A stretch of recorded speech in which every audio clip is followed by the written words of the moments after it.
அனைவருக்கும் வணக்கம். நம்ம எதிர்நீச்சல் சீரியல்ல என்னெல்லாம் சுவாரஸ்யமான விஷயங்கள் நடக்க போகுதுன்னு பார்க்கலாம் வாங்க. குணசேகரன் தோர்த்து போய் ஒரு இடத்துல உட்கார்ந்தது யாருக்கெல்லாம் பிடிச்சிருந்துச்சோ இந்த வீடியோக்கு ஒரு லைக் போட்டுக்கோங்க.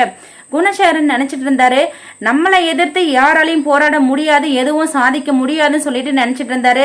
ஆனா 4 பெண்களும் ஒண்ணு சேர்ந்து குணசேகரனை தோக்கடிச்சு ஒரு இடத்துல உட்கார வச்சுட்டாங்க. ஸோ ரொம்பவே சூப்பரா இருந்துச்சுங்க.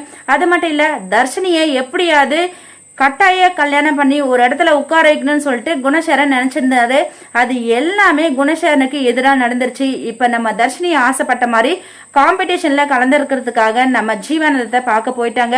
பார்த்தது மட்டும் இல்லாம ஜீவானந்தம் பாத்தீங்கன்னா ஈஸ்வரிக்கு கால் பண்ணி எல்லா விஷயத்தையுமே சொல்லிட்டாரு. ஈஸ்வரி, நீங்க எதுக்கும் கவலைப்படாதீங்க, தர்ஷினி பத்திரமா எங்கிட்ட வந்து சேர்ந்துட்டா.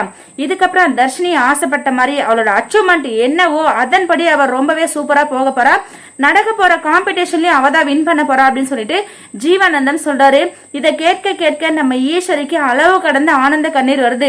தன்னோட மக கல்யாணத்தை எப்படியாவது தடுத்து நிறுத்தி அவளோட ஆசை என்னவோ அதை எப்படியாவது நம்ம நிறைவேற்றி வைக்கணும் அப்படின்னு சொல்லிட்டு ரொம்பவே பாடுபட்டாங்க நம்ம ஈஸ்வரி. அதுக்கு தகுந்த மாதிரி கூடிய சீக்கிரத்துல பலன் கிடைக்க போது நம்ம தர்ஷினியை அந்த காம்படிஷன்ல ஜெயிக்க போறாங்க. வாங்க வெயிட் பண்ணி பார்க்கலாம். இந்த வீடியோ பிடிச்சிருந்தா லைக் பண்ணுங்க, ஷேர் பண்ணுங்க, மறக்காம நம்ம சேனலை சப்ஸ்கிரைப் பண்ணுங்க. தேங்க்யூ.